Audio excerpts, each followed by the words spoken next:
திருச்சிற்றம்பலம். திருக்காவணமாகிய மண்டபத்திலே அமர்ந்து பெருமானுடைய அடியார்கள் பெருமையை பற்றி நாம் சிறிது சிந்திக்கிறோம். சொல்லுவது அரியேன் வாழி தோற்றிய தோற்றம் போற்றி, வல்லை வந்து அருளி என்னை வழித்தொண்டு கொண்டாய் போற்றி, எல்லையில் கருணை இன்ப வெள்ளம் எனக்கருள் செய்தாய் போற்றி, பிள்ளை அம்பலத்துள் ஆடும் சேவடி போற்றி போற்றி என்று அம்பலக்கூத்த பெருமானை வணங்கி கொண்டு இந்த அற்புதமான காவியத்தை நமக்கு அருளி செய்த சேக்கிழார் பெருமானுடைய திருவடிகளை போற்றி, தில்லைவாழ் அந்தனரே முதலாக சீர்படைத்த தொல்லையதாம் திருத்தொண்ட தொகையடியார் பதம் போற்றி, ஒல்லையவர் புராணக்கதை உலகறிய விரித்துரைத்த செல்வவழி குன்றத்தூர் சேக்கிழார் அடி போற்றி என்று சேக்கிழார் பெருமானுடைய திருவடிகளையும் வணங்கி கொண்டு நாம் இன்றைய நிகழ்வுக்குள்ளே செல்லலாம். சென்ற வாரத்திலே திருநாளை போவாரை பற்றிய செய்திகளை எல்லாம் நாம் பார்த்தோம். இவர் தாழ்ந்த குளம் என்று சொல்லக்கூடிய குளத்திலே தோன்றியவர். அப்பர் சம்பந்தர் காலத்திற்கும் சுந்தரர் காலத்திற்கும் இடைப்பட்ட காலத்திலே தோன்றியவர். திருப்புன்கூர் என்று சொல்லக்கூடிய தலத்திற்கு அருகாமையிலே ஒரு 4 கிலோமீட்டர் பக்கத்திலே இருக்கக்கூடிய ஆதனூர் என்ற ஊரிலே பிறந்தவர். இது மேற்கா நாடு. சோழ நாட்டிலே 2 காநாடுகள் உண்டு, மேற்கா நாடு கீழ்கா நாடு என்று. இதிலே மேற்கா நாட்டு ஆதனூரிலே இவர் தோன்றியவர். இவர் செய்த தொண்டு என்பது சிறப்பாக ஏதும் தொண்டுகள் செய்ததாக இல்லை. இவரை செம்மையே திருநாளை போவார் என்று சொல்லியிருப்பதனாலே இவர் மனத்தளவிலே செம்மை மிகுந்தவராக, செம்மை என்று சொன்னால் சீர்மையும் நேர்மையும் சிவநெறியிலே நிலைத்து நிற்கின்ற தன்மையும் கொண்டவராக இருந்ததினாலேயே இவர் அடியாரில் ஒருவராக ஆகின்ற பெருமையை பெற்றார் என்று சொல்லப்படுகிறது.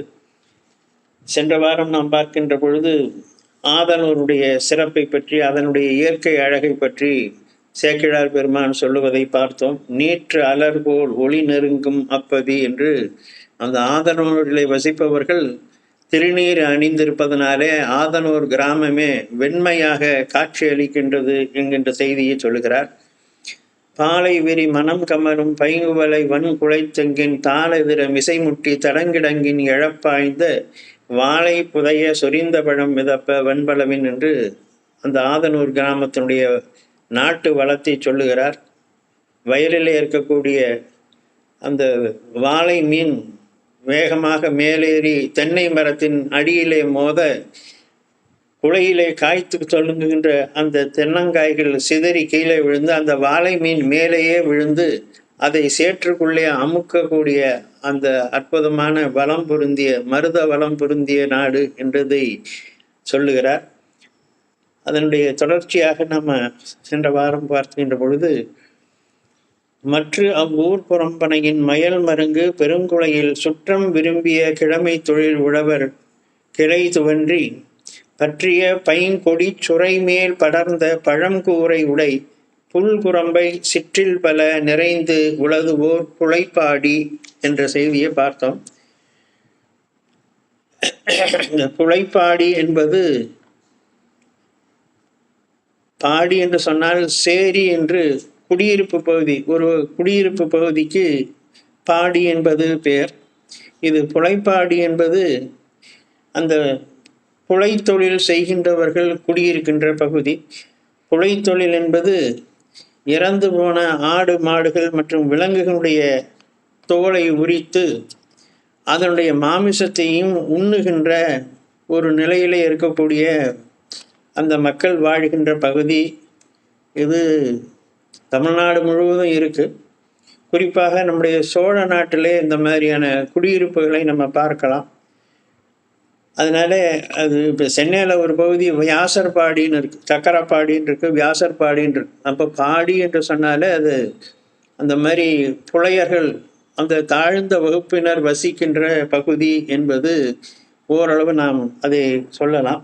இங்கே அந்த புழைப்பாடி, அந்த ஆதனூர் கிராமத்தில் அப்படி ஒரு புழைப்பாடி இருந்தது என்று சொல்லுகிறார். அந்த புழைப்பாடி எப்படி இருந்ததுங்கும்போது, மற்ற அவ்வூர் புறம்பனையின் வயல் மருங்கு பெருங்குலையில் சுற்றம் விரும்பிய. பெருங்குலைன்னா, இப்போ நீங்கள் தென்னை மரத்தில் பார்த்தீங்கன்னா ஒரு பாலையில் பூ விட்டு தேங்காய்கள் குலைதல் இருக்கும். அந்த தென்னங்குலையில் எப்படி தேங்காய்கள் ஒன்றோடு ஒன்று நெருக்கமாக செருகி இருக்கிறதோ, அது ஒன்று பக்கத்தில் உறவினர்கள் ஒன்றாக சேர்ந்து இருக்கக்கூடிய இடம் என்பதை சொல்லுகிறார். அதுதான் பெருங்குலையில் சுற்றம் விரும்பிய கிழமை தொழில். அந்த உறவினர்கள் எல்லோரும் பக்கத்தில் இருக்கக்கூடிய அந்த பகுதி. அந்த வீடுகள் எப்படி இருக்கிறது? புல் குரம்பை சிற்றில். புல் குரம்பைனா புல்லினாலே வேயப்பட்டு இருக்கிறது. வைக்கோலினாலையும் அந்த கோரை புற்களினாலும் அந்த குடிசைகள் எல்லாம் மேலே வேயப்பட்டிருக்கிறது. பெரும்பாலும் சுவர் இருக்காது. அந்த தென்னங்கீற்றுகளை வைத்து தட்டி மாதிரி அடைத்து மேலே இந்த வைக்கோல் போரையும் கோரை புற்களையும் கொண்டு பின்னி இருப்பார்கள். கூரையாக அதுதான் இருக்கும். பற்றிய பைங்கொடி சுரை மேல் படர்ந்த பழங்கூரை. பழங்கூரைங்கிறார், ரொம்ப டேமேஜிங்காக இருக்கும். அதில் ஒவ்வொரு வீட்டு கூரையும் மேலே பார்த்தாக்கா இந்த சுரை கொடி படர்ந்து இருக்கும். பெரும்பாலும் இந்த சுரை என்பது அந்த மாதிரி வீட்டு கூரை மேலே தான் பெரும்பாலும் வளர்கின்ற ஒரு தன்மையாக இருக்குது. இப்போ நம்ம பூசணி, பரங்கி இதெல்லாம் பார்த்தோம்னா தரையிலே படரும். பூசணி, பரங்கி, வெள்ளரி இதெல்லாம் தரையில் அப்படியே கொடி மாதிரி நீண்டுகிட்டு போகும். இந்த சுரை என்பது ஒரு பற்றுக்கோள் கொண்டு மேலே உயர்ந்து கூரை மேலே தான் வளரக்கூடியதாக இருக்கும். அந்த மாதிரி கூரை வீடுகளில் இந்த சுரை கொடி தான் அந்த வைக்கோலையும் இதையும் பற்றி கொண்டு இருக்கும். அந்த வைக்கோலும் கோரை புல்லும் தாங்கி இருக்கிறது இந்த சுரக்கொடி போய் அதை கெட்டியாக பிடிச்சி வச்சிருக்கிறதுனால. இன்னும் சில இடங்களில் பார்த்தா அந்த வைக்கோல் இதெல்லாம் காணாமல் போய் இந்த சுரையினுடைய இலைகள்லாம் கூரை மாதிரி இருக்கும். அவ்வளவு கொஞ்சம் கண்டிஷன், ஒர்ஸ்ட் கண்டிஷன்னு சொல்லுவார். ரொம்ப ஒரு ஏன்னா ஏழ்மையான இடம். அந்த இடத்துல இருக்கக்கூடிய அந்த வீடுகள் அப்படி இருக்கும். இதில் இந்த சுரைக்கொடியை பற்றி சொல்லும்போது மற்ற இடங்களை விட அந்த புழைப்பாடியில் தான் அந்த சுரைக்கொடிகளை எல்லோரு வீடுகளிலும் வளர்ப்பார்கள். இதற்கு என்ன காரணம்னு சொல்லும்போது, அந்த சுரைக்காயை அவர்கள் அந்த புலையர்கள் விரும்பி உண்பார்கள். ஏன் விரும்பி உண்கிறார்கள்னா, அவர்கள் அந்த மாட்டினுடைய இறைச்சி, ஆட்டினுடைய இறைச்சி என்று அந்த இறந்து போன பிராணிகளுடைய அந்த இறைச்சியை உண்ணுகின்ற பொழுது அதோடு சேர்த்து சாப்பிடுவதற்கு இந்த சுரைக்காய் தான் மிக சிறப்பான உணவாகும். அதனால கண்டிப்பாக அவர்கள் வீடுகள் எல்லாவற்றிலும் அந்த சுரைக்கொடியை வளர்த்திருப்பார்கள். அந்த சுரைக்காயை அவர்கள் விரும்பி உண்ணுவார்கள். பெரும்பாலும் அந்தணர்கள் சுரைக்காயை அருந்த மாட்டார்கள்.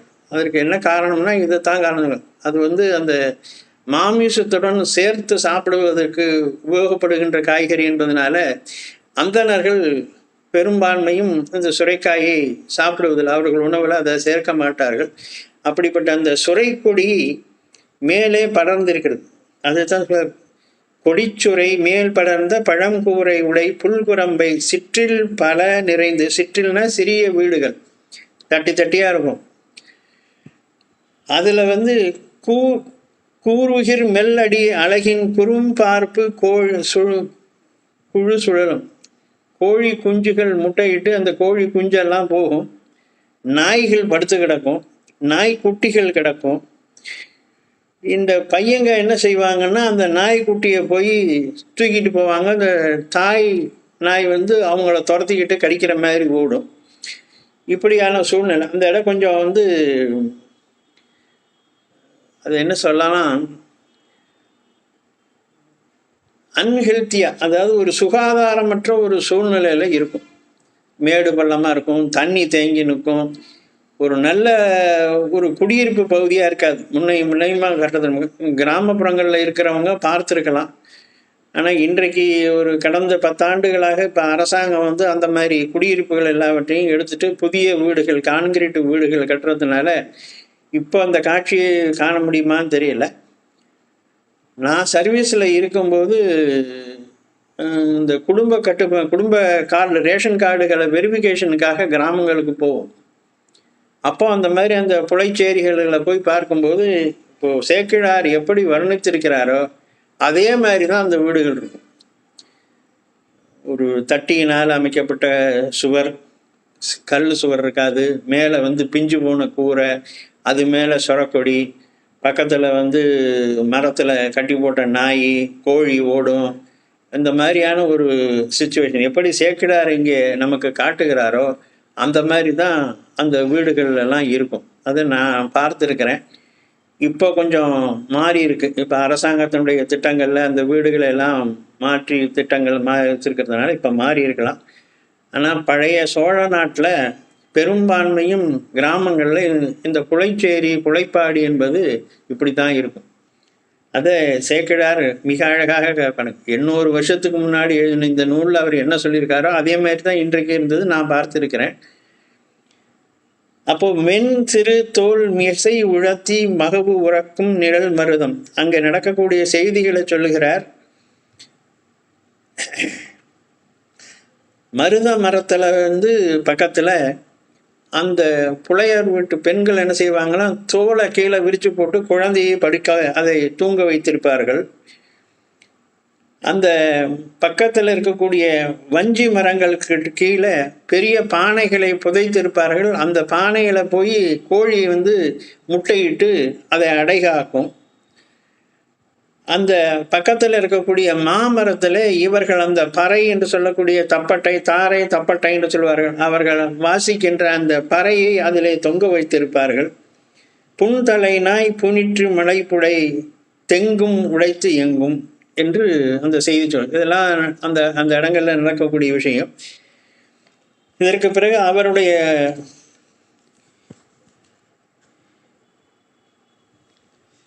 புல்லும் தன் புனல் கழிக்கும் பொய்கை புடை எங்கும் தள்ளும் தாள் நடையசைய தலையவிழ் பூங்குவளை மது வில்லும் பைங்குழல் கதிர் நெல் மிசை புலைச்சியர்கள் கல்லுண்டு கழிதூங்க கரங்கு மறையும் கழிக்கும். இதை இன்னொரு வர்ணனை ஒன்று செய்கிறார். அதை கரை ஓரத்தில் அங்கே சின்ன குட்டைகள் மாதிரி நீர் தேங்கி நிற்கும். அந்த கரைகளில் பறவைகள் எல்லாம் சத்தமிடும். அந்த பெண்கள், புலைச்சிய பெண்கள் கல் அருந்தி அந்த கல் மயக்கத்திலே அவர்கள் பாடுவார்கள், ஆடுவார்கள். அந்த சத்தம் எல்லா இடங்களிலும் கேட்கும் என்று அந்த விஷயத்தை சொல்லுகிறார். இது ஒரு அவுட்லுக். இந்த புலைப்பாடி என்பது எப்படி இருக்கும், ஏன் இதை இவ்வளவு தூரம் சேக்கிழார் பெருமான் வர்ணிக்கிறார் என்பதற்கு பின்னாடி தான் இருக்கும். இப்படிப்பட்ட ஒரு worst கண்டிஷனில் இருக்கக்கூடிய ஒரு சுகாதாரமற்ற ஒரு ஒழுங்கற்ற ஒரு இடத்துல அந்த இடத்தில் தோன்றியவர் நந்தனார். ஆனால் அவர் எவ்வளவு சீர்மையோடும் சிறப்போடும் இருந்தார் என்பதை நம்ம புரிஞ்சுக்கிறதுக்காக தான் அந்த இடம் எப்படிப்பட்ட ஒரு நிலையில் இருந்தது என்பது இவ்வளவு விரிவாக சொல்கிறார். நான் சில பாடல்கள்லாம் விட்டுட்டு போகிறேன், ஏன்னா நல்ல பாடல்கள், நல்லா தெரிஞ்சுக்க வேண்டிய பாடல்கள். ஆனால் நேரம் கருதி நம்ம அதை தாண்டுகிறோம். அப்படிப்பட்ட அந்த புலைச்சேரியில் இவர் தோன்றினார். இப்போ தான் நாயனாருடைய பெயர் என்ன என்று சொல்ல போகிறார். அவருடைய தன்மை என்ன, அவர் பேர் சொல்லுகின்ற போதே அதுதான் முன்னாடி சொன்னார். அந்த கண்டிஷனை சொன்னார், எப்படி அந்த புலைச்சேரி இருந்தது, அங்கே இருந்த பெண்கள் என்ன செய்கிறார்கள், அந்த அமைப்பு எப்படி இருந்ததெல்லாம் முன்னாடி சொல்லிட்டு இப்போ நாயனாரை பற்றி சொல்ல போகிறார். இப்படித்து ஆகிய கடைஞர் இருப்பின் வரைப்பினின் வாழ்வார் மெய்ப்பறிவு சிவன்கழற்கே விளைத்த உணர்வோடும் வந்தார். அப்பதியில் ஊர் புலைமை ஆன்ற தொழில் தாயத்தார் ஒப்பியில் அவர் நந்தனார் என ஒருவர் உளரானார். இதில் நமக்கு தெரிகின்ற செய்தி, அவருடைய பெயர் நந்தனார் என்பது, அப்போ இயற்பெயர் நந்தனார் என்பது, அவர் பிறந்தது தாழ்ந்த குலத்திலே பிறந்தவர் என்பது தெரிய வருகிறது. அவர் எப்படிப்பட்டவர் என்கின்ற அவருடைய தன்மையை ஒரு வரியிலே சொல்லுகிறார். மெய்ப்பறிவு சிவன்கழற்கே விளைத்த உணர்வோடும் வந்தார். இந்த மெய்ப்பறிவு அப்படின்னு சொன்னா அதை பெரியோர்கள் உண்மையான அன்பு அப்படின்னு சொல்கிறாங்க. அந்த அன்பின் உண்மைங்கிறது என்ன அப்படின்னா, எதன் மீது அன்பு வைத்திருக்கிறார்களோ அதனின்று பிரிந்து வேறு ஒன்றிலும் அன்பு செய்ய மாட்டார்கள். இப்போ ஒரு ஏற்கனவே நம்ம முன்னாடி பார்த்துட்டோம், சிவபெருமானுக்கு அடியாராக அவர் வந்தார். அப்போது அவருடைய அந்த மெய்ப்பறிவு உண்மை அன்பு என்பது சிவபெருமானை தவிர வேறு ஒன்றை நினைக்காத ஒரு அன்பாக அவருடைய அன்பு. அதுதான் இங்கே மெய்ப்பறிவு சிவன் கழற்கே விளைத்த உணர்வோடு வந்தார் என்று இதுக்கு பெரியோர்கள் ஒரு உரை சொல்லுகிறார்கள். கொஞ்சம்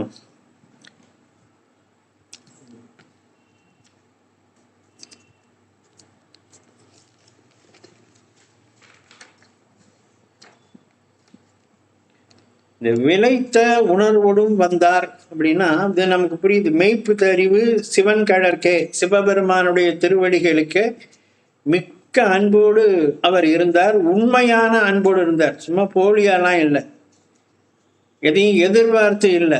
அன்பு என்பது எதிர்பார்ப்பு இல்லாமல் இருக்கணும், அந்த அன்போடு இருந்தாராம். அந்த அன்பினால என்ன ஆகும்னாச்சுன்னா விளைத்த உணர்வோடும் வந்தார். இதற்கு உரை சொல்லுகின்ற பொழுது பெரியோர்கள், ஒருமை கண் தான் கற்ற கல்வி ஒருவர்க்கு எழுமையும் ஏமாப்பு உடைத்து என்றும் எண்ணொருவன் சாந்துணையும் கல்லாதவாறு என்றும் திருக்குறள் கூறியவாறு, ஒரு பிறவியில் கற்ற கல்வி ஒருவனுக்கு பின்னர் பல பிறவிகளிலும் உடன் வந்து பயன்படும் என்பது அறியப்படும். அதுபோலவே ஓர் உயிர் செய்த புண்ணிய பாவங்களும் அவ்வுயிருடன் பின் பிறவிகளில் கூடவே வந்து அதனால் அனுபவிக்கப்படும் என்பதும் உண்மை. உயிர் பற்பல பிறவிகளிலும் வெவ்வேறு உடம்பு எடுத்து வரும் ஆயின் அது தனது முன்னை கல்வியையும் ஞானத்தையும் புண்ணிய பாவங்களையும் விடாது உடன் கொண்டே வரும். இது பற்றியே ஒரு குலத்தில் ஒரு குடியில் ஒருவன் அதனுள் வேறு எவருக்கும் இல்லாத ஞானத்துடன், ஒரு குலத்தில் ஒரு குடியில் ஒரு குடும்பத்தில் அல்லது ஒரு குலத்தில் ஒருவன் அதனுள் வேறு எவருக்கும் இல்லாத ஞானத்துடன் மேம்படுதலும் அல்லது அவ்வாறே வேறு வகையால் மாறுபாடாயிருத்தலும் காண்கிறோம். இவ்வாறு வரும் விளைத்த உணர்வின் திறத்தை சந்த மறைகளுக்குட்பட முன் தலைவர் முடிந்த ஆகமங்கள் முந்தை அறிவின் தொடர்ச்சியினால் முகைத்து மலரின் வாசம் போல் சிந்தை மலர உடன் மலரும் செவ்வி உணர்வு அப்படின்னு பின்னாடி நம்ம சண்டேச புராணம் பார்க்க போகிறோம். அதில் சேக்கிழார் பெருமான் சொல்லுகிறார். அதனால முன்பு செய் தவத்தின் நீட்டம் என்று முன்னாடியே நம்ம பார்த்தோம். நம்ம கண்ணப்ப நாயனார் வரலாற்றில் கண்ணப்ப நாயனாரை பற்றி சொல்லும்போது முன்பு செய் தவத்தின் நீட்டம் என்று ஒரு செய்தியை பார்த்தோம். அதைத்தான் இப்போ இங்கே என்ன சொல்லுகிறார், அவர் இப்போ பிறந்திருக்கிறது தாழ்ந்த குணம். ஆனால் அவருடைய மெய்ப்பறிவு சிவன் கழற்கேக்கு காரணம் என்னன்னா, இதற்கு முந்தைய பிறவிகளெல்லாம் அவர் அந்த உயர்ந்த நூல்களெல்லாம் படித்து அந்த நாட்டத்தில் அவர் இருக்கிறார். அது இப்பொழுது இங்கே தொடருகிறது என்பதை போல சொல்லுகிறார்.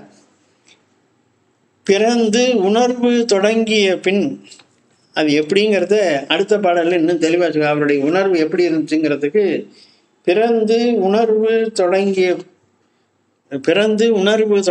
பின் பிறைக்கண்ணி பெருந்தகையார் சிறந்த பெருங்காதலினால் செம்மை புரி சிந்தையராய். இந்த செம்மைங்கிறத நம்ம ஏற்கனவே பார்த்தோம்.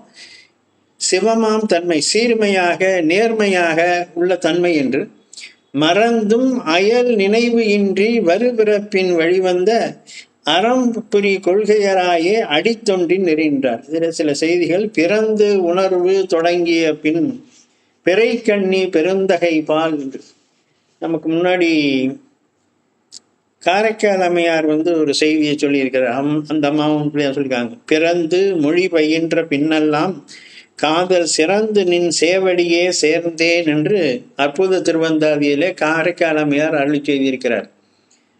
அப்போ உணர்வு எப்போ தோன்றியதோ, உணர்வு எப்பொழுது தலைப்பட்டதோ அப்போதிலிருந்தே சிவபெருமானை அன்றி வேறொரு தெய்வத்தை, வேறொன்றை நினைக்காத ஒரு மனம் உடையதாக இருந்தேன் என்று காரைக்கால் அம்மையார் பதிவு செய்கிறார்.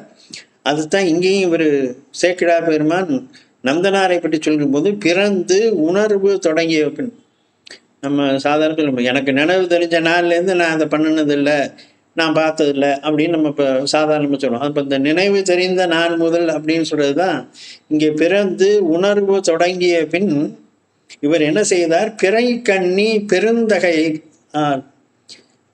பிறைக்கண்ணி பெருமான் சிவபெருமானுடைய அந்த பெருந்தகை உள்ள பெருமானுடைய மேல சிறந்த பெருங்காதலினால் அவரிடத்தில் வைத்த அன்பு முற்றி காதலாக அவர் கொண்டார்.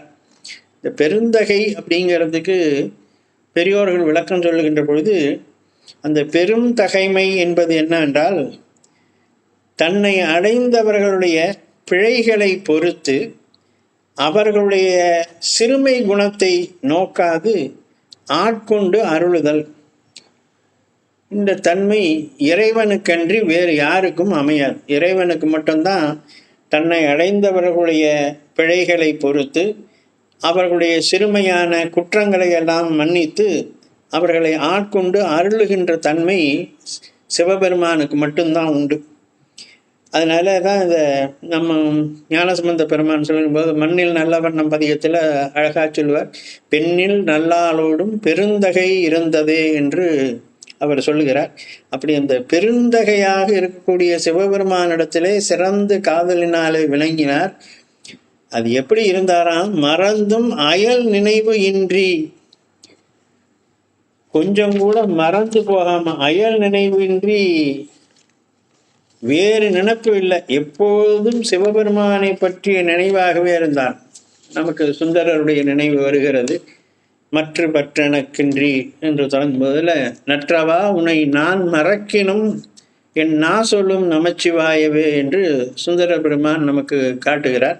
அந்த நிலையிலே நந்தனார் பெருமான் இருந்தார் என்பதை இங்கே சேக்கிழார் பதிவு செய்கிறார். மறந்தும் அயல் நினைவு இன்றி வருகிற பின் வழிவந்த அறம்புரி கொள்கையரை. இப்போ அவர் பிறந்திருக்கிறது ஒரு குலம், அந்த குலத்திற்கென்று சில தொழில்கள், சில வழிமுறைகள், சில கடப்பாடுகள், சில செயல்பாடுகள் உண்டு. அவைகளை அவர் முறையாக செய்தாராம். பிறப்பின் வழிவந்த அறம்புரி கொள்கையராயே அடித்தொண்டின் நெறிந்தார். அந்த தொழிலையும் செய்தார். அந்த தொழில் என்பது இறந்த பிராணிகளுடைய தோலை உரிப்பது, அதனுடைய மாமிசத்தை உணவாக ஏற்பது, அந்த தோலை மற்றவர்களுக்கு இந்த தாரை தப்பட்டை என்று சொல்லக்கூடிய இந்த தோற்கருவிகளுக்கு அதை வணங்குவது, இப்படிப்பட்ட அந்த செயல்களிலும் நின்றார். அடித்தொண்டின் நின்றார். இந்த அடித்தொண்டு என்று சொன்னால் அகம்புக முடியாமல் வெளியிலேயே நிற்பது. இது பண்டைய காலத்தில் இருந்திருக்கு. இன்றைக்கு நமக்கு ஜனநாயக நாடாக போனதுனால நம்ம இப்போ இதெல்லாம் இல்லை. ஆனால் பல ஆண்டுகளுக்கு, சில ஆண்டுகளுக்கு முன்னாடி கிட்டத்தட்ட 1950க்கு முன்னாடி வரைக்கும் இந்த நிலைமை இருந்திருக்கிறது. அந்த குறிப்பிட்ட வகுப்பினர்கள் ஆலயத்திற்கு உள்ளே வந்து இறைவனை வணங்க முடியாது, ஆலயத்திற்கு வெளியே நின்று தான் அவர்கள் வணங்க வேண்டும் என்கின்ற ஒரு கட்டுப்பாடு, நெறிமுறைகள் எல்லாம் இருந்தது. இவர் காலத்தில் அது இருந்திருக்கலாம். அந்த முறையில் அடித்தொண்டு சொன்னால் புறத்தொண்டு, அடித்தொண்டு சொல்வார்கள். வெளியிலே நின்று தொண்டு செய்யக்கூடியவர்கள். ஊரில் விழும் பறை தொடவை உணவு உரிமையாக கொண்டு சார்பில் வரும் தொழில் செய்வார் தலை நின்றார் தொண்டினார். அதுதான் அந்த செய்தியை சொல்கிறார். அவருக்கு அந்த ஊரில் அவருக்கு மானியம் விடப்பட்டுள்ளது, அவருக்கு உரிமை உண்டு. அதாவது நீங்கள் நகரத்தில் இருப்பவர்களுக்கு இது தெரியறதுக்கு வாய்ப்பு இல்லை. கிராமப்புறங்களில் இருக்கின்ற பொழுது கிராமங்களில் கிராம தொழிலாளர்கள்னு இருப்பாங்க. இப்போது அந்த அமைப்பு பெரும்பாலும் இல்லை, குறைஞ்சி போச்சு. அதாவது இந்த முடி திருத்துபவர்கள், துணி துவைப்பவர்கள், வண்ணான் என்று சொல்லக்கூடியவர்கள், இந்த மாதிரி உள்ள குடும்பத்தினர்கள் வந்து ஒவ்வொரு வீட்டிற்கும் ஒவ்வொருத்தர் இதாக இருப்பாங்க. ஒரு வண்ணார் குடும்பம் என்றால் அவர் ஒரு 10 குடும்பங்களுக்கு அவர் ஒருத்தர் தான். அவர் தான் துணி எடுத்து துவைச்சு இது பண்ணுவார். அந்த மாதிரி முடி திருத்துவர் வந்து அவர் ஒரு 15-20 குடும்பங்களுக்கு ஒரு முடி திருத்துவர். அவர் தான் வந்து அவங்களுக்கு முடி திருத்துறது இந்த மாதிரி செய்வாங்க. இப்படி அந்த மாதிரி பண்ணை தொழில் செய்வார்கள், வேளாண் தொழில் செய்வாங்க, விவசாயம் பண்ணுறதுக்குன்னே கூடியிருப்பாங்க. அந்த மாதிரி அவர்கள் அந்த முதலாளிகளுடைய பண்ணையாளர்களுடைய நிலச்சி வாழ்ந்தாருடைய நிலங்களை எல்லாம் சாகுபடி பண்ணுறது, அவங்க வீட்டுக்கு நல்லது கெட்டதுக்கு வந்து நிற்கிறது கொள்வது, இதெல்லாம் வந்து அவர்கள் தான் செய்வார்கள். அந்த மாதிரி செய்கிறதுக்கு அவங்களுக்கு ரைட் உண்டு. இந்த விவசாயம் முடிந்து அறுவடையான பிறகு அந்த மாதிரி அந்த வண்ணார்களுக்கு இத்தனை களம் நெல் என்று, அந்த நாவிதர்களுக்கு இத்தனை களம் நெல், அந்த மற்ற பறையடிப்பவர்கள் செய்பவர்கள் இந்த மாதிரி இங்கே கிராம குடின்னு சொல்லுவாங்க, அவர்களுக்கு ஒவ்வொருத்தரும் அந்த நெல் மற்ற தானியங்கள் இவைகளெல்லாம் அவங்களுக்கு கொடுப்பாங்க. இது ஒருத்தரை ஒருவர் சார்ந்து வாழ்கின்ற ஒரு தன்மை கிராமங்களில் உண்டு. இன்றைய நாகரிகத்தில் இதெல்லாம் கொஞ்சம் கொஞ்சமாக மெல்ல மெல்ல இந்த தன்மையெல்லாம் மறைந்து கொண்டு இருக்கிறது. இவர் இங்கே அதுதான் சொல்லுவார், ஊரில் விடும் பறை தொடவை. பறை தொடவைன்னா அந்த தாரை தப்பட்டை என்று சொல்வார்கள். அதாவது ஊரில் ஏதாவது செய்தின்னா பறை அடிப்பார்கள். கொஞ்சம் வயதானவர்களுக்கு தெரிஞ்சிருக்கும், யாராவது ஒருத்தர் இறந்து போனால் டப்ப டப்பு டப்பு டப்பு டப்பு டப்புன்னு அடிச்சுக்கிட்டு வந்து என்ன தெருவில் இருக்கிற இன்னார் இறந்து போயிட்டாருன்னு சொல்லிக்கிட்டே போவாங்க, தெருவில் சொல்லி கொண்டு போவார்கள். சில இடங்களில் சாமி கோயில் திருவிழாக்கள் நடக்கும்போது திருவிழா சாமி புறப்பாடு வர்றதுக்கு முன்னாடி அந்த 4 வீதிகளிலும் இந்த பறையடிப்பார்கள். சாமி ஊர்வலம் தேரேறி வரப்போறாருங்கிற மாதிரி ஒரு பறை அடித்து கொண்டு சொல்வார்கள். இது ஒவ்வொரு பகுதிகளில் ஒவ்வொரு விதமான பழக்கங்கள்ல இருக்கு. அதுக்கு பறை தொடவை அப்படின்னு பேர். அந்த மாதிரி செய்பவர்களுக்கென்று சில மானியம் உண்டு. அவர்களுக்கு சில நெல் மற்ற தானியங்கள் எல்லாம் கொடுப்பது கிராமங்களில் வழக்கம். அந்த மாதிரி ஊரில் விடும் பறை தொடவை உணவை உரிமையாக கொண்டு சார்பில் வரும் தொழில் செய்வார், தலை நின்றார் தொண்டர்கள். இவர் இந்த தொண்டுலையும் நின்னாராம். என்ன தொண்டு செய்தார் அப்படிங்கிறத பற்றி பின்னாடி சொல்லுகிறார். கூறு இளைய முக்குடிமி படை அண்ணல் கோயில் தோறும். கூறு இளைய முக்குடிமி என்பது சூலம். சூலத்தை கையில வைத்திருக்கக்கூடிய பெருமானுடைய கோயில் தோறும் பேரிகையே முதலாய முகக்கருவி பிறவி நிற்கும்.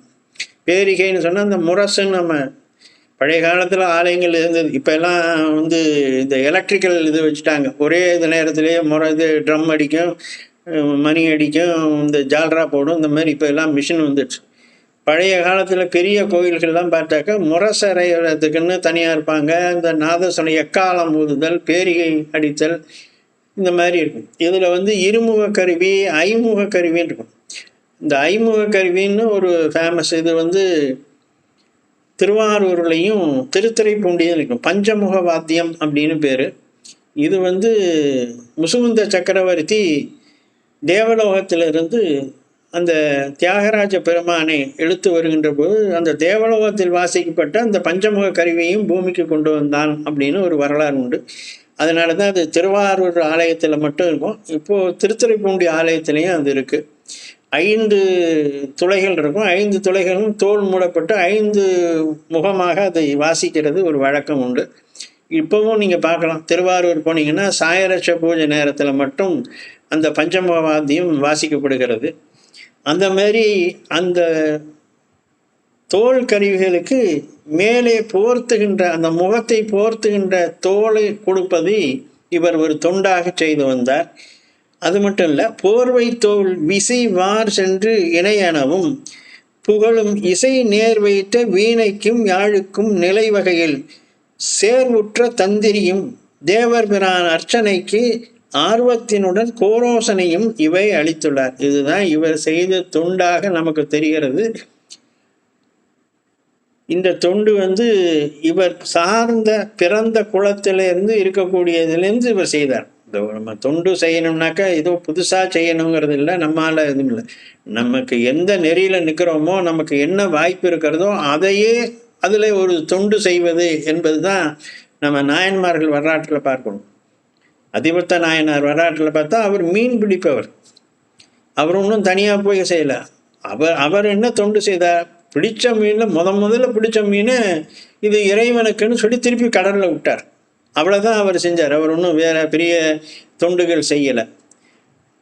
திருநீலகண்ட கொயவனார் என்ன செய்தார்? மண்பாண்டம் தயார் செய்தார். அதில் மண் ஓடு ஓடு தயார் செய்து அடியார்களுக்கு அந்த ஓட்டை கொடுத்தார். அவ்வளோதான் அவர் செய்த தொண்டு. இப்படி எந்த தொழிலில் இருக்கிறார்களோ அந்த தொழிலையே ஒன்றை ஒரு தொண்டாக செய்வது என்பது அடியார்களுடைய வரலாற்றில் பார்க்கிறோம். இங்கே நந்தனாரும் அதைத்தான் செய்திருக்கிறார். அந்த பேரிகைகள் முகக்கருவிக்கு தோல் கொடுப்பதும், அந்த வீணை யாழ் என்று சொல்பவர்களுக்கு தந்திரி என்று சொல்லக்கூடிய நரம்பு, அது அந்த இறந்து போன விலங்குகளுடைய நரம்பை எடுத்து அவைகளை சுத்தம் செய்து பண்படுத்தி அவைகளை கொடுக்குறது. அந்த வீணைக்கும் யாழுக்கும் அந்த நரம்புகளை தான் பயன்படுத்தி வாசிப்பார்கள். ஆலயத்தில் வீணை வாசிக்கிறது இதெல்லாம் பழைய காலத்தில் இருந்தது. இப்போது வீணைக்கு இதுக்கெல்லாம் இப்போ எலக்ட்ரிக் இதெல்லாம் வந்துச்சு. இந்த மெட்டல் ஸ்ட்ரிங் வந்துச்சு, இரும்பு ஸ்டெயின்லெஸ் ஸ்டீல் கம்பிகளை பொறுத்துறார்கள். பழைய காலத்தில் அந்த விலங்குகளுடைய இறந்து போன விலங்குகளுடைய நரம்புகளை எடுத்து அதை ஒரு குறிப்பிட்ட முறையிலே பதப்படுத்தி அவைகளை ஆலயங்களுக்குள்ளே கொடுத்தார். இந்த தொண்டை தான் இவர் நந்தனார் செய்து வந்தார். ஆர்வத்துடன் கோரோசனையும், இந்த கோரோசனை என்பதை பற்றி சொல்கின்ற பொழுது பசுமாட்டினுடைய உடற்பகுதியிலே ஒரு மஞ்சள் நிறமான வாசனை திரவியம் போன்று ஒரு பொருள் இருக்குமா, அதை எடுத்து கொடுப்பார்களாம். அதை சந்தனத்தோட கலந்து மிகுந்த வாசனையாக இருக்குமா, அதை சிவபெருமானுக்கு சந்தன அபிஷேகங்கள் செய்கின்ற பொழுதோ அல்லது சந்தன பூச்சு செய்கின்ற பொழுதோ அதை பயன்படுத்துவார்கள் என்று சொல்லப்படுது. இந்த மாதிரி கோரோசனை, யாழ் வீணைகளுக்கான தந்திரிக்கான நரம்புகள், அந்த பறை கருவிகளுக்கான தோற்கருவிகளுக்கான தோல், அந்த கருவிகளை தோலை இழுத்து கட்டுவதற்கான வார், அதுவும் மிருகங்களுடைய தோல் தான். அதை உரிய முறையில் பதப்படுத்தி அந்த வார், இவைகளையெல்லாம் ஒவ்வொரு ஆலயங்களுக்கு அவர் கொடுத்து வந்தார். இதுதான் அவர் செய்த தொண்டு. இவ்வகையால் தம் தொழிலின் இயன்றையெல்லாம் எவ்விடத்தும் செய்வனவும் கோயில்களில் திருவாயில் புறம் நின்று மெய் விரவு பேரன்பு மிகுதியினால் ஆடுதலும் அவ் இயல்பில் பாடுதலுமாய் நிகழ்வார் அந்நாளில். இதைத்தான் அவர் செஞ்சார். பக்கத்தில் இருக்கக்கூடிய கோயிலுக்கெல்லாம் போனார். எந்தெந்த கோயிலுக்கெல்லாம் கொண்டே அந்த வாறு, பறை, தோடு, நரம்புகள் இதையெல்லாம் கொடுத்து கோயிலின் புறம் நின்று, ஏன்னா அவருடைய மரபு, அவர் பிறந்த குளம் உள்ளே செல்வதற்கு அனுமதிக்கப்படாத காலம், அதனால கோயிலுக்கு வெளியே நின்று மெய் விரவு பேரன்பு, மெய் விரவு உண்மையான அன்பு, உண்மையான பக்தியோட ஆடினார், பாடுவார், குறித்து அகம் மகிழ்வார். இந்த மெய் விரவு அன்பு அப்படிங்கும்போது உண்மையான தலை அன்பு, அந்த உண்மையான தலை அன்பு மிகுந்து வருகின்ற பொழுது அவன் தன் வசம் இழந்து ஆடுதலும் பாடுதலும் அழுதலும் நிகழ்வும் அப்படின்னு பெரியவர்கள் சொல்றாங்க. யாருக்கு பெருமானிடத்துல உண்மையான அன்பு, உண்மையான பரிவு ஏற்படுகிறதோ அப்பொழுது அந்த அன்பின் மிகுதியினால தன் வசம் இழந்து, தான் ஆடுறோங்கிறது அவனுக்கு தெரியாது, தான் பாடுறோங்கிறது தெரியாது, தான் உளர்றோங்கிறது தெரியாது. மாணிக்க வாசகருடைய நிலை அவ்வாறு இருந்தது. அப்போ ஆடுதலும் பாடுதலும் அழுதலும் பிறவும் அந்த மெய் விரவு பேர் அன்பு உண்டாகும் பொழுது கிடைக்கும். அதைத்தான் அப்பரடிகள் தலையார கும்பிட்டு கூத்தும் மாடி அப்படின்னு அப்பரடிகள் சொல்றார். மாணிக்க வாசகரை அதை ஆடுகின்றலை கூத்துடையான் கழற்கு அன்பில்லை என்புருகி பாடுகின்றலை பணிவதும் செய்கலைன்னு நம்ம திருவாசகத்தில் பார்க்குறோம். அந்த நிலையிலே அவர் நின்றார். மெய் விரவு பேரன்பு மிகுதியினால் ஆடுதலும் அவ்வியல்பில் பாடுதலுமாய் நிகழ்வார். இப்படி பண்ணிட்டு இருக்கார். இந்த மாதிரி அவர் தொடர்ந்து பண்ணி கொண்டிருக்கும் போது அந்நாளில் பக்கத்தில் இருக்கக்கூடிய ஊர்களுக்கு போய் அந்தந்த கோயில்களுக்கு இந்த பொருள்களை எல்லாம் கொடுத்து வந்தார். ஒரு நாள் அருகாமையில் இருக்கக்கூடிய அந்த திருப்புன்கூர் தலத்திற்கு அவருக்கு செல்ல வேண்டும் என்ற எண்ணம் ஏற்பட்டது. அந்த கோயிலுக்கும் போனார். இவர் வழக்கமாக கொண்டு போகிற மாதிரி அந்த தோல், கோரோசனை, தந்திரி, நரம்பு இது எல்லாத்தையும் எடுத்துட்டு திருப்புன்கூர் கோயிலுக்கும் போனார். திருப்புன்கூர் சிவலோகன் சேவடிகள் மிக நினைந்து அந்த பெருமானை பார்க்கணும்னு அன்பினாலே விருப்பினோடும் தம் பணிகள் வேண்டுமென செய்வதற்கே, நம்ம என்ன செய்ய முடியுமோ அதை அங்கே செய்யணும் அப்படின்னு விருப்பத்தோட. ஆலயத்துக்கு செல்றதுலாம் அன்போட ஒரு ஆசையா செய்யணும். பெருமானுக்கு பூசை செய்வதுங்கிறது ஆசையா செய்யணும், அன்போடு செய்யணும், விருப்பத்தோடு செய்யணும். ஐயோ செய்யணுமே அப்படிங்கிறதுக்காக செய்யக்கூடாது. இந்த நேரத்துக்குள்ளே முடிச்சுட்டு போகணுமேனு பறந்து செய்யக்கூடாது. அன்பு வேண்டும், ஆசை வேண்டும், பக்தி வேண்டும். இதோட பெருமானுக்கு சிறிதே பூசை செய்தாலும் பெருமான் அதை மிக பெரிதாக ஏற்றுக்கொள்வான். அதுதான் இங்கே விருப்பினோடும் தம்பணிகள் வேண்டுமென செய்வதற்கே அருத்தியினால், அருத்தினாலும் விருப்பம்தான் அர்த்தம், அருத்தியினால் உருப்பட்டு மனசு அப்படியே சாமிக்கு பண்ணணும் அப்படிங்கிற அந்த ஒன்றுபட்ட நினைவோடு ஆங்கு ஆதனூர் தனில் நின்றும் வருத்தம் ஒரு காதலினால் வந்து அவ்வூர் மருங்கணைந்தார். இந்த வருத்தம் ஒரு காதலினால் அப்படிங்கிறதுக்கு சீக்கிரம் போகணும். நடுவில் ஏதாவது ஒரு தொல்லை ஏற்பட்டு போச்சு, ஒரு டிலே ஆகிறதுக்கான ஒரு சூழ்நிலை ஏற்பட்டு போச்சு, காலதாமதம் ஏற்பட்டு போச்சுன்னா ஐயோ எப்போ போகிறோமோ, எப்போ பார்க்க முடியும். இப்போ சில பேருக்கு நம்ம கோயிலுக்கு போகும்போது கிளம்பும்போது, வீட்டை விட்ட கிளம்பும்போது நேட்டாயிடும். ஐயோ சாமிக்கு இந்நேரம் அபிஷேகம் பண்ணியிருப்பாங்களே, சாமிக்கு இந்நேரம் அலங்காரம் பண்ணியிருப்பாங்களே, நம்ம போகலையே அபிஷேகம் பார்க்கலையே அப்படின்னு ஒரு பதவதைப்போட போகின்றவர்கள் சில பேர் இருப்பாங்க. அந்த மாதிரி இதை தான் வருத்தம் ஒரு காதலினால் அப்படின்னு. சாமியை பார்க்கணுமே, சாமிக்கு இந்நேரம் என்ன நடந்திருக்குமோ, அபிஷேகம் நடந்திருக்குமோ, அலங்காரம் பண்ணியிருப்பாங்களோ, தீபாராதனை காமிச்சிருப்பாங்களோ அப்படின்னு அந்த மனதில் அன்பினோடு செல்லுகின்றதான் அவ்வூர் மருங்கணைந்தார். அந்த திருப்புன்கூர் கோயிலுக்கு சேர்ந்தார். சீரேறும் இசைவாடி திருத்தொண்டர் திருவாயில் நேரே கும்பிட வேண்டும் என நினைந்தார்க்கு அது நேர்வார். கோயிலுக்கு வந்தார். எல்லாரும் திருப்பன்கூர் கோயில் நம்ம பார்த்துருப்போம். சாமி உள்ள ரொம்ப தொலைவில் வெளி வாசலுக்கும் சாமி இருக்கிறதுக்கும் ரொம்ப தூரம். ஆவடையார் கோயில் மாதிரி அதுவும் ரொம்ப உள்ள தள்ளி இருக்கும். முன்னே பெரிய நந்தி, பிரம்மாண்டமான நந்தி இருக்கு. இவர் தன்னுடைய குலத்தினால வெளிப்புறத்திலேயே நின்று வணங்க வேண்டிய சூழ்நிலை. வெளியில நின்று பார்க்கிறார். ஆனால் உள்ள சாமியை தரிசிக்க முடியல. நந்தி குறுக்கே பிரம்மாண்டமாக இருப்பதனாலே மறைத்து கொண்டு நிற்கிறது. சீரேறும் இசைவாடி திருத்தொண்டர் திருவாயில் நேரே கும்பிட வேண்டும் என்று நினைந்தார். அப்போ மனசுல என்ன நினைச்சது, சாமி உன்னை பார்க்க முடியலையே, இப்படி இந்த மாதிரி இந்த நந்தி குறுக்க நிற்குது, உன்னுடைய தோற்றம் என் கண்ணுக்கு தெரியலையே என்று மனதிலே உருகினார். கோபாலகிருஷ்ண பாரதியார் இதை பாடுகின்ற போது மாடு ஒன்று மறைக்குதே அப்படின்னு ஒரு விருத்தம் ஒன்று பாடுவார். நந்தனார் சரிதம் என்ற ஒரு நாடக நூல் கோபாலகிருஷ்ண பாரதியார் என்பவர் எழுதியிருக்கார். அந்த நூலில் வருகின்ற போது இந்த காட்சியை ரொம்ப அழகாக மாடு ஒன்று மறைக்குதே என்று ஒரு பாடலாக எழுதுவார். அப்படி இவர் மனதில் இந்த நந்தி மறைத்திருக்கிறது, பெருமானே உன்னுடைய தோற்றத்தை உன்னுடைய காட்சியை காண முடியவில்லையே என்று மனதிலே ஏங்கினார். நினைந்தார்க்கு அது நேர்வார்.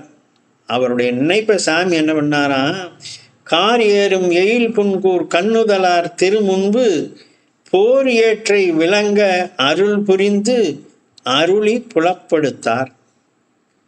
இவர் மனசுல நினைச்சது சாமிக்கு தெரியாமலா போகும்? நம்ம என்ன நினைக்கிறோங்கிறது சாமிக்கு தெரியாதா? எல்லாம் தெரியும் சாமிக்கு. அதனால இவர் மனதில் நினைத்தவுடன் அவர் போர் ஏற்றை, போர் ஏறுனா ரிஷபத்து, அந்த நந்தியம் பெருமானை விளங்க அருள் பண்ணார்.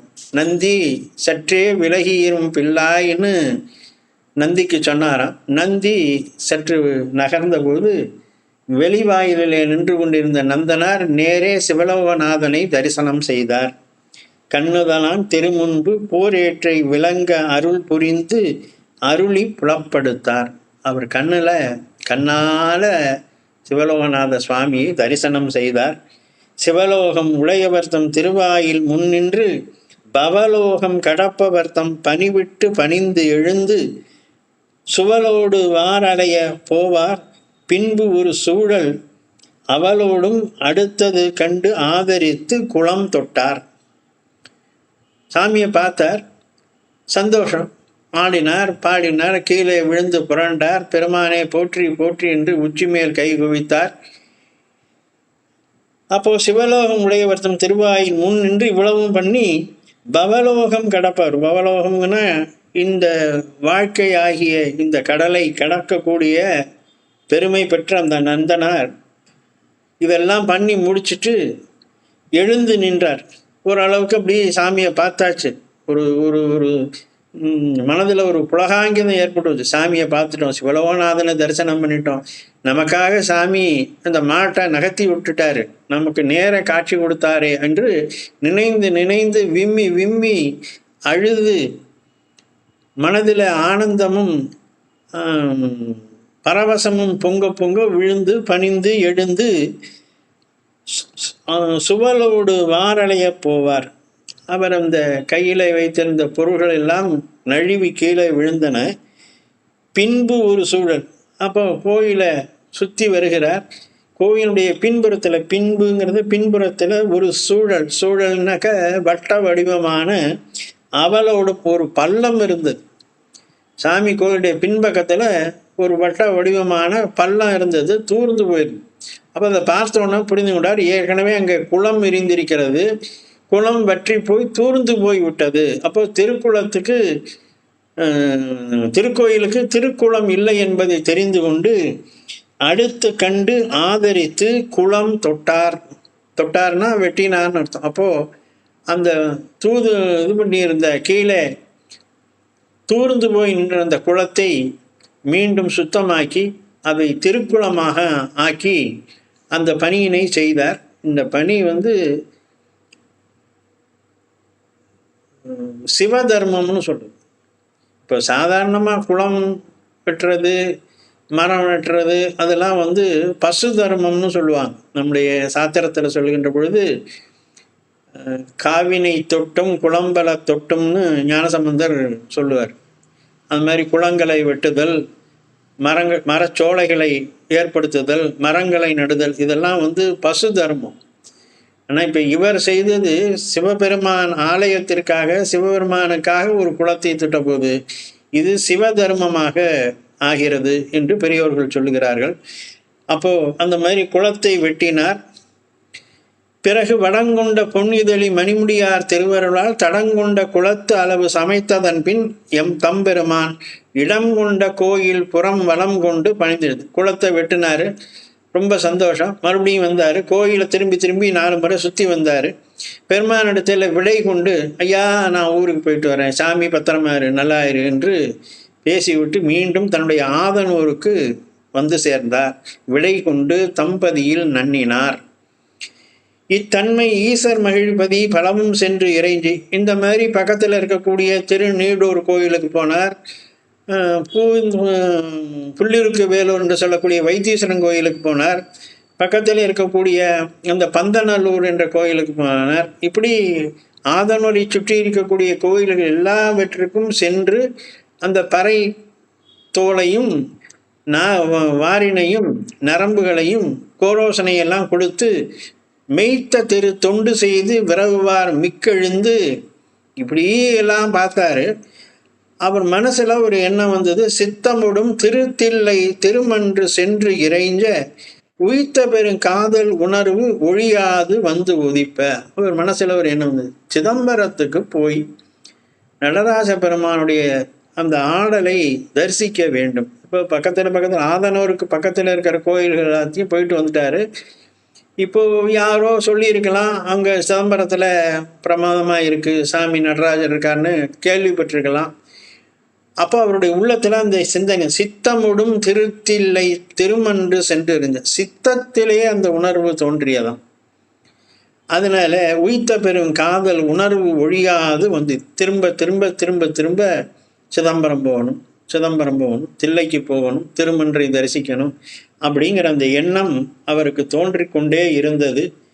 தோன்றி அவர் என்ன செய்தார், எப்படி தில்லைக்கு சென்று தில்லைநாதனை தரிசித்தார் என்பதை நாம் அடுத்த வாரத்தில் தொடர்ந்து பார்க்கலாம் என்று சொல்லி, என்றும் இன்பம் பெருகும் இயல்பினால் ஒன்று காதலித்து உள்ளமும் ஓங்கிட மன்றுளார் அடியாரவர் வான்புகழ் நின்றதெங்கும் நிலவி உலகலாம். திருச்சிற்றம்பலம்.